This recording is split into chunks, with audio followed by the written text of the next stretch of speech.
Olá, sejam muito bem-vindos ao Jornada da Calma. Eu sou a Helena Galante, companheira de jornada de vocês, e hoje estou muito feliz de receber o Fernando Rocha. Fernando, seja muito bem-vindo. Obrigado, Helena. Alegria imensa estar compartilhando com você aqui nesse espaço que eu já conheço já de muito tempo e estou muito honrado com o convite. Vou dizer que eu tô te namorando faz tempo, Fernando. Desde o lançamento do seu livro, Como Ser Leve no Mundo Pesado, eu fico na cabeça assim, a gente ainda tem que conversar, peraí que eu preciso descolar o telefone do Fernando. E foi muito curioso quando na semana passada a gente se encontrou por um acaso, podemos dizer assim, num outro programa que a gente foi entrevistar o psiquiatra Dr. Valentim Gentil Filho. E a hora que eu te vi, eu falei, eu preciso, é agora, esse é o momento, vamos conversar. Mas eu queria te perguntar, Fernando, porque eu tenho uma sensação, assim, que quando a gente está, por exemplo, fazendo uma entrevista com um médico, e aí parece que a gente tem que tomar cuidado com as palavras que a gente tem que usar e como a gente pode parecer, e eu tenho a sensação, aí eu vou falar de mim, que eu tenho que vestir uma máscara, assim, agora eu sou bem jornalistone, agora eu vou seguir esse caminho. E eu olho para você e vejo que você também está mais livre dessa máscara, que a gente estava lá e fez a entrevista, foi lindamente, mas essa máscara está menos pesada. Tem a ver com isso, a leveza no mundo pesado, com carregar menos, bancar menos o carão?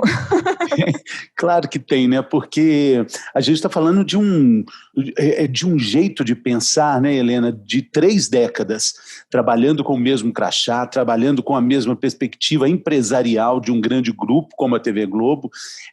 Participei de vários jornais, não só em São Paulo, mas no Rio de Janeiro, em Pernambuco, onde morei, e lá em Belo Horizonte, onde tudo começou. E aí, você realmente se confunde. Essa história de você não é o seu crachá é muito fácil quando a gente realmente descobriu que não é, mas durante esse caminhar é muito difícil você tirar isso de você, vira o seu nome. Eu era o Fernando da Globo, o cara do bem-estar. Ô, bem-estar, eu olho, até hoje é o bem-estar, eu olho, e assim, a empresa passa a ser seu sobrenome, né? É muito curioso isso, porque você é chamado como o cara da empresa, e você não percebe como isso invade o seu pensamento, invade a sua propriedade intelectual, né, propriamente dizendo, né? Agora, isso tem também um caminho que às vezes eu acho que vai além da empresa. Eu já contei aqui para os ouvintes do Jornada, eu estou há quase 14 anos na Editora Abril e estou na Veja São Paulo. Foi a minha primeira entrevista de estágio, não foi nem entrevista de emprego, foi a minha primeira entrevista de estágio e 14 anos depois cá estou eu. E é claro, como você falou, a gente vai incorporando isso à nossa identidade. Só que além do emprego, eu sinto que outras coisas vão nos impregnando, assim, né? E quando a gente vê, você fala, não, eu sou isso, eu sou isso, eu sou isso. Ou eu falo desse assunto, eu não falo de outro assunto. E você também, eu sinto que foi esses limites, né, essas barreiras que a gente coloca, é daqui até aqui, no bem-estar dá para ir daqui até aqui, na Globo dá para ir daqui até aqui. E agora eu tenho a impressão que vai mais, vai muito mais. Só que dá uma sensação de perder o chão também, não é? E eu acho que você foi muito generoso em contar isso no livro também, porque normalmente a gente fala dessas mudanças como, já passou, nem doeu nada. E nem sempre é assim que a gente experimenta, né? Não, e não é assim tão simples. É um aprendizado doloroso. Esse amadurecimento, ele não é uma descoberta plácida, tranquila, uma paisagem linda, mas o voar, o perder o chão, voar e perder o chão combinam, né? Quando você perde o chão, você pode ou cair ou pode voar, né? E esse voar, ele é um deslumbre diário. Hoje mesmo eu estava em reuniões agora pela manhã, acertando novos projetos e pensando, puxa vida, como o horizonte abriu. Na perspectiva de conhecimento, acho muito bacana essa característica nossa, né? Você jornalista, eu também. A gente tem a prerrogativa, a gente tem um privilégio. O jornalista é um cara que, quando trabalha, ele tem o privilégio de se educar ao vivo, se educar enquanto trabalha. E o podcast eu acho que é um caminho muito bacana para isso tudo. Então eu estou abrindo muito horizonte a partir de títulos novos de podcasts, falando sobre filosofia, falando sobre hermetismo, descobrindo verdades que são como água, estão ali em todo lugar, né? Mas você não sabe muito bem delas. Estou trabalhando num podcast novo chamado Águas Profundas, olha só que legal, para falar sobre filosofia e magia de um jeito que ainda está sendo discutido com as pessoas que estão produzindo, mas estou encantado com isso, maravilhado com essa possibilidade de falar de coisas que são tão importantes, não só para mim, mas para todo mundo, mas que eu adoro falar. Falaria numa mesa de bar. Agora eu falo num podcast, assim como o seu também, que é fantástico, né? Queria te perguntar justamente sobre esse mergulho filosófico. Você falou do... Não foi estoicismo que você falou, eu falei foi do hermetismo. Mas o estoicismo também está nesse bojo aí, né? Porque está tudo... a ideia do Águas Profundas é isso, sabe, Helena? Tudo é água.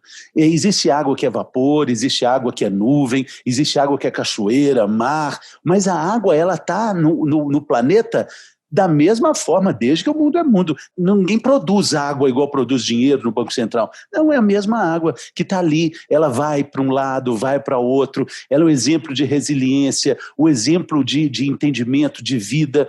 Ela busca algo, né, que é chegar no mar. Um dia ela chega, um dia ela vai chegar. A água benta um dia vai chegar no mar também. E a água... é o ensinamento, a água é a verdade, é o que faz com que a gente procure entender mais. Então, o estoicismo, essa filosofia também um pouco política, né? Muito falada por Marco Aurélio, de dignidade, de verdade, de falar sobre o que você é quando as portas se fecham, né? Que isso é o que a gente é, né? Isso é o estoicismo também. E também o hermetismo, Hermes Trismegisto, e falar sobre 7 leis imperiais e universais que regem toda a existência humana. Como é que isso está ligado com o catolicismo, com as filosofias orientais, ocidentais? É uma coisa tão mágica, tão fantástica. Eu vibro com isso tudo, sabe? Agora, como é que a gente estuda sobre filosofia? Eu sempre penso nisso, assim, que parece que é um convite para todos os nossos neurônios ficarem pipocando, assim, né? Você fala, meu Deus, nunca tinha pensado nisso, olha essa relação, nossa, isso é aquilo. Vão fazendo muitas conexões mentais, eu sinto isso. Mas eu tenho a impressão que mesmo os filósofos, quando chegaram a grandes insights e conclusões, eles estavam experimentando isso num outro lugar que não era só na cabeça. Parece que na vida inteira você experimenta. Como é para você estudar filosofia, por exemplo? Isso tem a ver com o seu dia a dia? Tem a ver com eu acordo e como eu faço essa ligação de trabalho ou não? Ou ainda parece meio separado? Eu acho que parecer separado é um exemplo de quanto a gente precisa estudar mais para ficar próximo, para entender que é tudo igual, né? Porque faria um paralelo com a meditação. Antes da gente começar, eu estou te vendo aqui, você dá uma respirada e até me convidou assim, intuitivamente a fazer isso também. E essa parada que dá essa calmada no universo que somos nós, né? Isso está dissociado com a nossa vida, com o nosso dia a dia, de jeito nenhum, né? Meditação, né? A gente participou desse programa lá com o doutor Gentil, você perguntou se ele meditava, eu não lembro dele ter respondido. Ele não respondeu, fugiu da resposta. Mas acho que não, então. Me chamou a atenção, porque a gente estava online e as coisas acabaram ficando um pouco assim, menos conectadas, mas não, nenhum problema. Só que eu lembro de você falar isso. Mas, enfim, eu acho que tudo é uma coisa, quando você acorda, quando você percebe espaços que você tem para encontrar com você mesmo, porque é muito legal, assim, nesses estudos, né, tem uma coisa muito legal, tem um mestre muito antigo que pergunta assim, quem é você? Aí você pode responder, eu sou Helena Galante. Aí ele fala assim, mas Helena, então tem 1, 2, 3, 4, 5, 6, 7, 8, 9, 10, são 12 letras. Não é possível. Você é uma pessoa tão fantástica, você é só esse conjunto de letras? Não, eu sou uma pessoa, eu tenho 1 metro e tantos, eu tenho isso, mas 5 anos ou há 10 anos, quando você era uma adolescente, você não tinha essa idade. Então você não é nem o seu nome, você não é a sua medida, quem é você? Responder essa pergunta é o exercício da vida, né? Nossa, demora uma vida, mas ao mesmo tempo a gente está sendo a gente, mesmo quando a gente tem dificuldade de responder essa pergunta, né? Porque a gente é a consciência, a gente é essa consciência, mas tem alguém que está dialogando conosco, e é tão bacana você fazer essas provocações, né? Eu adoro a professora Lúcia Galvão, que fala sobre isso, né? Ela fala assim, poxa, você vai numa fila de supermercado, a fila está pequena, aí você acha que a fila está andando mais ou menos, você muda para uma outra fila, só que quando você muda, a fila começa a andar, aí você faz isso mais 2 vezes, também dá tudo errado. Aí você fala, não é possível, isso sempre acontece comigo, ok, mas você não acha que tem um interlocutor conversando com você? Não tem alguém dizendo assim, olha, tá vendo, não adianta, hoje eu coloquei no meu Instagram, o leite só ferve quando você sai de perto, não adianta, o elevador só chega quando você se distrai, e a gente precisa entender um pouco isso, né? E ainda mais perguntar assim, quem é esse interlocutor? Quem é? Temos a consciência e temos o interlocutor, olha só, aí nós vamos embora, né? Aí... Nossa, mas eu acho uma delícia. E quando a gente está aqui, um de frente para o outro, e conversando em 2, às vezes é mais fácil, né? Quando tem uma roda de pessoas, às vezes eu sinto mais dificuldade de chegar nesse nível de profundidade da conversa, mas aqui no podcast a gente grava com vídeo, né? Os ouvintes estão ouvindo só o áudio, mas a gente grava com vídeo, então eu estou tendo a chance de ver o Fernando aqui na minha frente, e eu fico pensando assim, tem uma pessoa inteira na minha frente, que não é o nome, que não é o crachá, que não é a história, que não é todos os projetos que eu posso perguntar que está fazendo, que assim, é mais. Como é que eu entro em contato com essa pessoa? E é muito doido, porque também tem uma permissão da gente se deixar conhecer. E eu acho que nesse lugar, talvez toda a nossa escola de jornalismo tenha ensinado para a gente o oposto, né? Foge de você, não deixa você vir, deixa só a pergunta, você fica lá para trás. Não se coloque numa pergunta, né? Não se coloque numa pergunta. Exato. Você fala, mas sou eu que estou fazendo a pergunta, gente, como é que eu vou fazer isso se não desse jeito? E eu acho muito legal que você comentou do Instagram. E eu tenho essa sensação também que você vai se deixando conhecer, inclusive pelos muitos seguidores que estão lá, e conhecer a sua família, e conhecer como é que é o dia a dia da sua casa. A gente perde um pouco essa noção de privacidade, né? Eu não sei como é que é essa sensação para você, mas ao mesmo tempo também é uma familiaridade, né? Porque no fim são pessoas igual nós somos pessoas, sim, né? Sim. Quando eu fiz um programa ao vivo, diário, durante 10 anos. Quando você vive essa experiência, não tem meio termo. Você não pode ser uma pessoa na vida e ser outra no estúdio. Porque uma hora você se mostra. E não banca, né? Não dá. Eu sou mais para alegre mesmo, eu sou mais para animado mesmo. Então, essa entrega, ela é muito grande. Não dá para ser meio Fernando, 1/4 de Fernando, na segunda-feira só um pouquinho. Não, era muita intensidade. E nisso tudo, os projetos que me davam muita alegria de serem feitos, o emagrecimento, a Fina Rocha, a maratona na Suíça, a dança dos famosos, tudo isso que eu tinha muita alegria de fazer, exigia também que eu mostrasse a minha geladeira, os meus filhos, minha mãe. E eu achei que foi tudo muito normal, acho que foi um processo que fazia parte da construção de um personagem, porque, na verdade, eu sei que eu não estava me mostrando, porque a gente mesmo, às vezes até num casamento a gente não se mostra, né? Às vezes até quando a gente vive anos com uma pessoa, a gente não se mostra. Eu vi que não tem o menor problema, ali é só a casca mesmo, ali existem coisas muito maiores para serem mostradas e que nem é o caso, mas se for o caso, eu até mostraria também. A gente mostra o que tiver que mostrar e pronto, acho que é isso. Acho tranquilo, assim, assim, quando eu falo, assim, as pessoas até assustam, mas eu sou muito tímido, eu tenho muita timidez e o fato de ser uma pessoa pública, o fato de falar publicamente, isso não impede que eu seja tímido. Tem atores que são tímidos, tem palestrantes que são tímidos. A timidez, ela corre numa outra via, ela corre num outro canal, sabe? Ela não está nesse mesmo fluxo. Queria te perguntar de um outro canal que eu sinto que é importante também para você. Você toca projetos sociais também, que eu fico pensando isso, assim, acho que é impossível desligar isso de propósito, que também é uma pergunta que você traz muito no livro. Quem é a gente, por que a gente está aqui, ou o que a gente está fazendo, o que a gente deixa de bom para outras pessoas.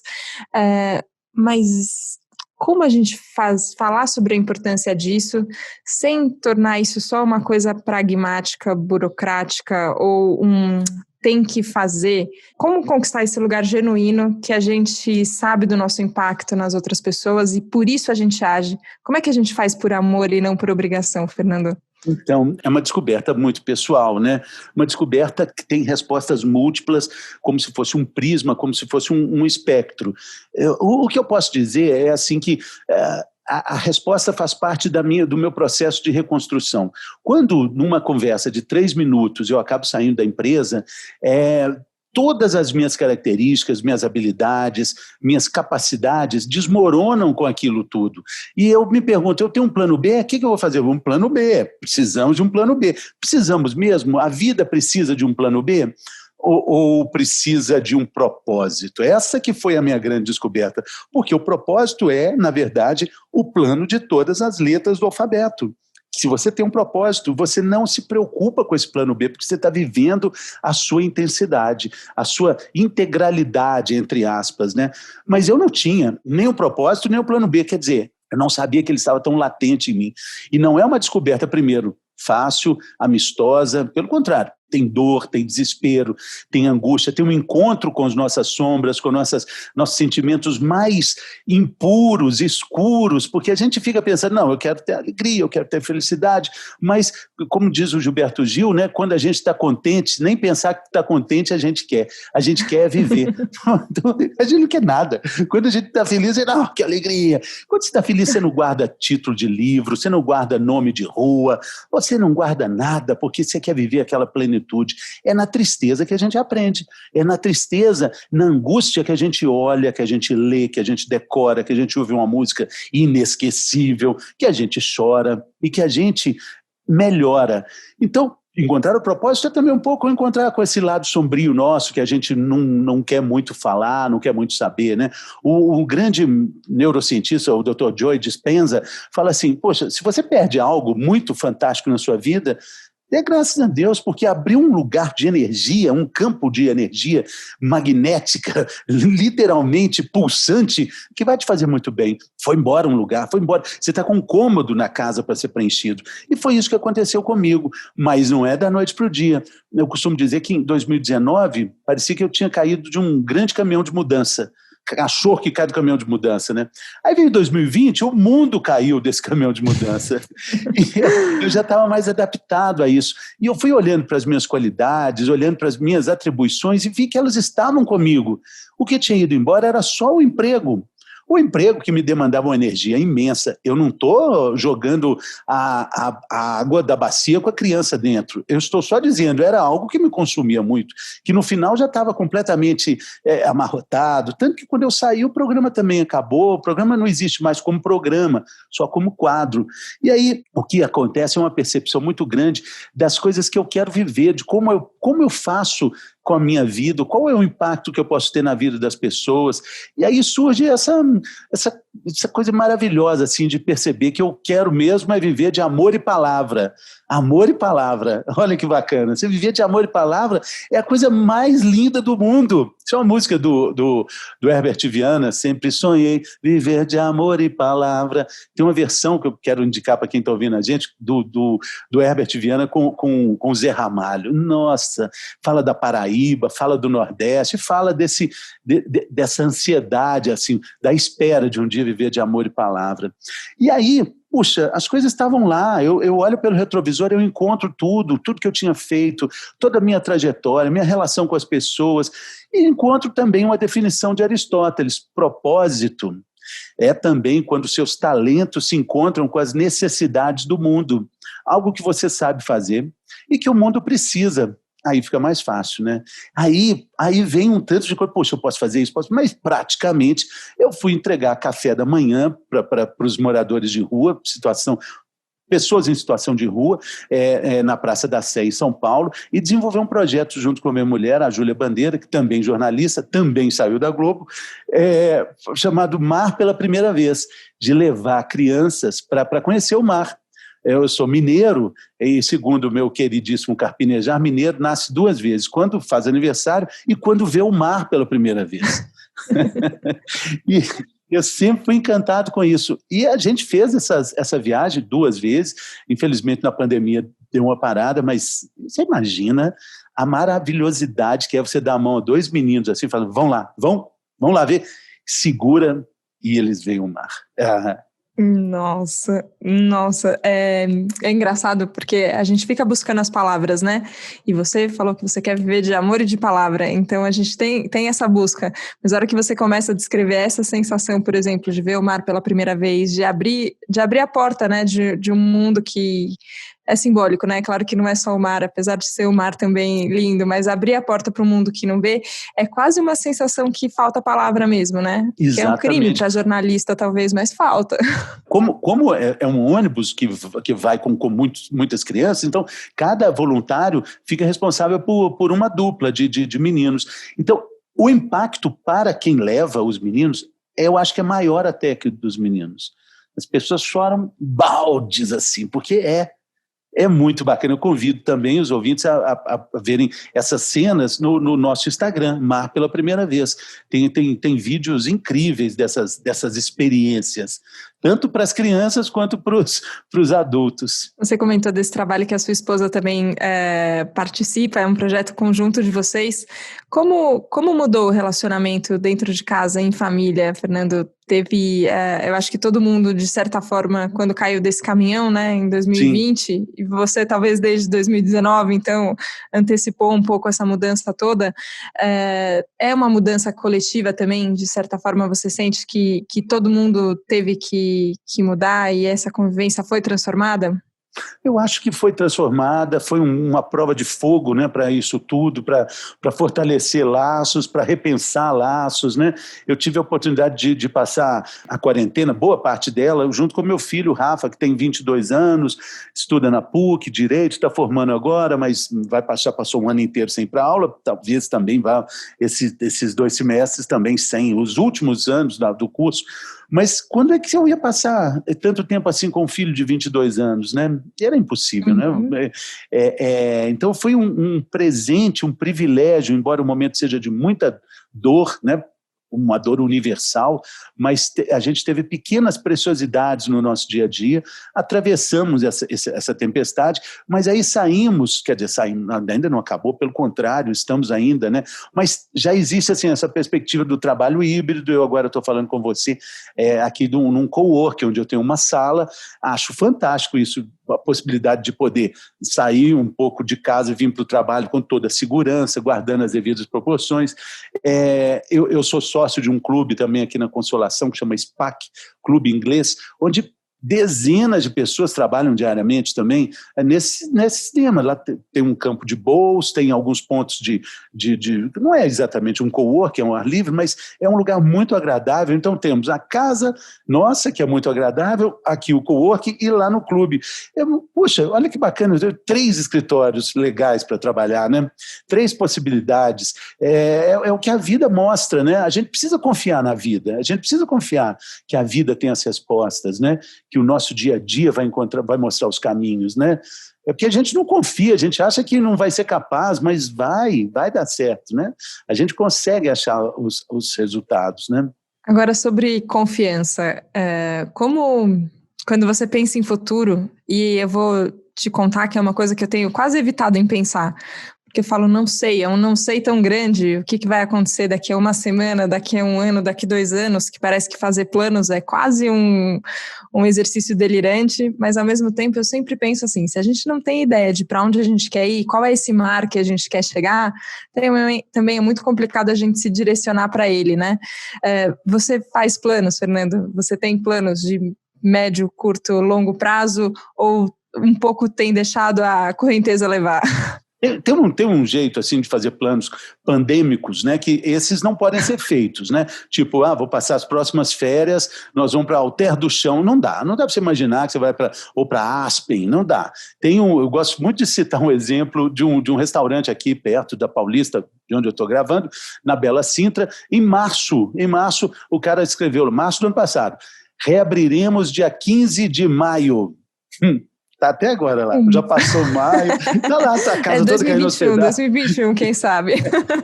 Não, ele nunca imaginava, veio a pandemia em março, ele falou assim, não, abril, talvez maio, dá para abrir, pôs lá, coitado, não dá, essa previsão não dá para a gente fazer mesmo não, mas a previsão de onde chegaremos, de onde vamos com o nosso empenho, com a nossa alegria, não tê-la é igual entrar num táxi e falar assim, você pega o táxi e fala assim, para onde eu vou falar onde eu não quero ir para o Tietê, eu não quero ir para o Butantã, eu não quero ir para Lapa, eu estou na Paulista aqui, eu também não quero ir para o Itaim, não quero ir, Morumbi nem se fala, mas onde você quer ir, para onde você quer ir? Eu quero ir para Minas Gerais, já é alguma coisa, Bambuí, Eloy Mendes, mas isso é muito bacana, e a gente está agora nesse meio aqui, e eu queria falar sobre ele, queria falar sobre o podcast.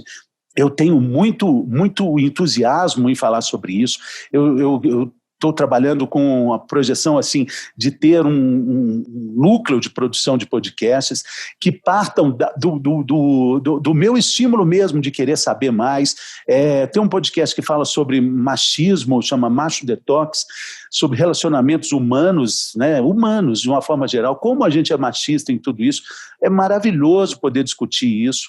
Quero fazer um sobre emagrecimento saudável, ou emagrecimento possível. Já tenho um que já está fazendo 1 ano, tem quase 50 edições, sobre Na Medida do Possível, ou Quase, que é o título do meu primeiro livro, e fala sobre isso, né? Tudo, é saúde na medida do possível. É tão na medida do possível que se não der, ainda tem o quase. Então dá uma ajuda. Dá uma ajuda.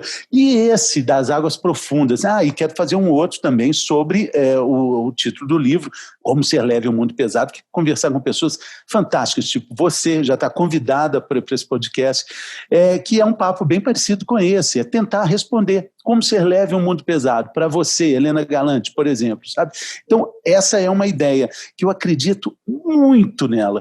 Eu acho que o podcast é uma plataforma enriquecedora, um exercício de conhecimento, de autoconhecimento. Você pode multiplicar ideias, pensamentos e possibilidades, e esse é o futuro, é para esse lugar que eu quero ir, é nesse lugar que eu quero estar. Acho que nesse lugar a gente se encontra, então, Fernando, e tem um entusiasmo que eu queria contar para todos os ouvintes que tomam conta do Fernando, a hora que ele começa a contar de todos esses projetos, e eu acho que essa é a sensação da gente estar vivo, da gente estar fazendo uma coisa que precisa ser feita e que a gente quer muito fazer, e eu acho que nesse caminho muitas pessoas se encontram. Fernando, que privilégio te conhecer, poder fazer parte de um pouco da sua jornada e entender mais para onde você vai também, como tudo te trouxe até aqui, e como você segue com essa leveza, é muito inspirador. Eu queria te agradecer muito mais uma vez. Muito obrigado, e desde já te convido então para a gente continuar essa conversa no meu podcast. Convite a aceito. gente se fala em breve, e quem sabe vai ser a inauguração do podcast, porque eu acho que é isso, as pessoas vão se apresentar no mundo assim, olha, meu podcast, olha aqui, sabe? Você é especialista em restaurantes, né?